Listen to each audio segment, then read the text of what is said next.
My direct response to Lisa Sonni's podcast, Why Men Don't Understand Emotional Labor. Hello, beautiful souls. I'm Mischelle Star, the Queen of Clarity and the Embodied Oracle. And I want to speak right into what Lisa shared because her message, of course, is important. And I want to expand with a deeper truth I see every single day working with women who've lived through emotional conditioning and toxic cycles and self-abandonment, including myself. So you didn't become that woman out of nowhere. And Lisa's absolutely right. You were made. And here's the part most women never get told.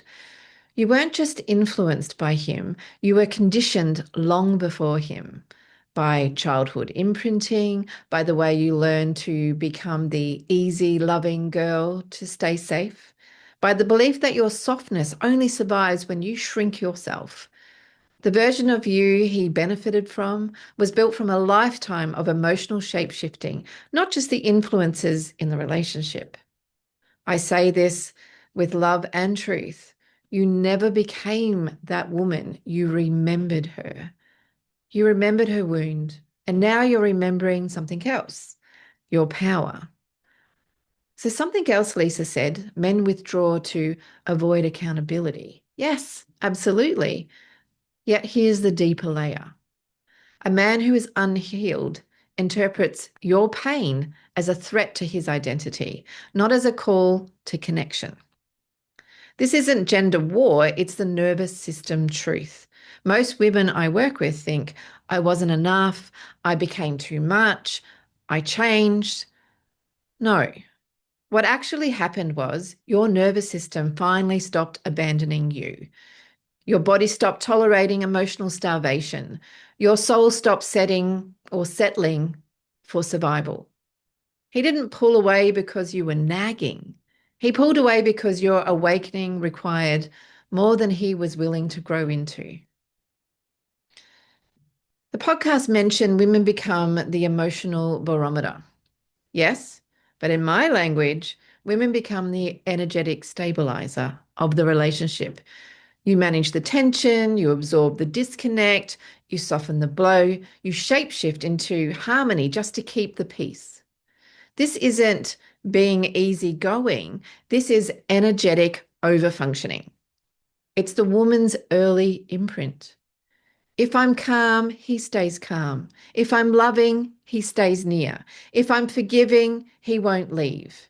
This is not love. This is survival wrapped up in devotion. And eventually your soul says, no more. Also mentioned, he wants the woman he created, not the woman she became. This part, this is where I come in because I see this across thousands of women. Men want the woman who tolerated the behavior, not the woman who finally sees it.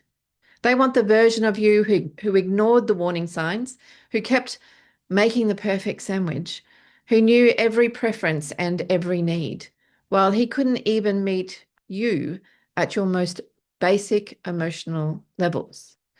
The woman you became wasn't changed, she was revealed. Your glow dimmed because the conditions no longer supported your truth.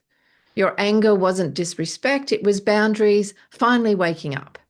Your withdrawal wasn't cruelty, it was self-protection finally activating. And your silence wasn't punishment, it was clarity.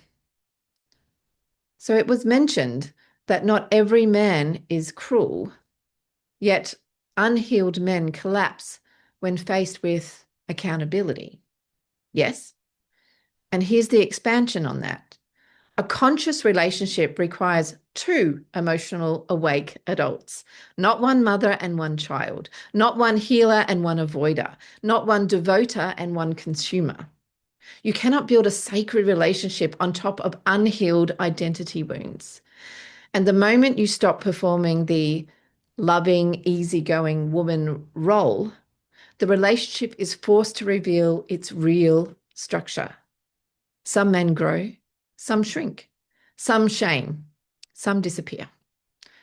Your awakening exposes their stagnation, and that's why so many women feel blindsided. You didn't lose the man, you lost the illusion.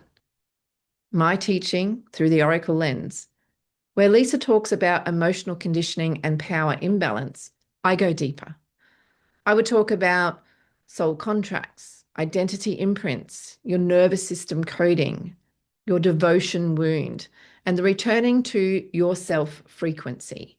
Because I guide women to reclaim their original frequency, not the mask, not the caretaker, not the emotional manager, the woman beneath the survival programming, the woman she was before the world dimmed her, before she learned to earn love by abandoning herself.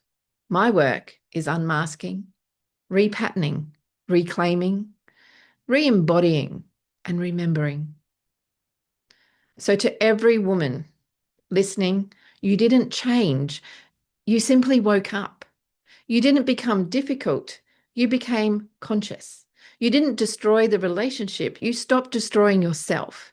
And when a woman finally returns to her truth, her glow, her boundaries, her aliveness, the relationship doesn't end, only the illusion does.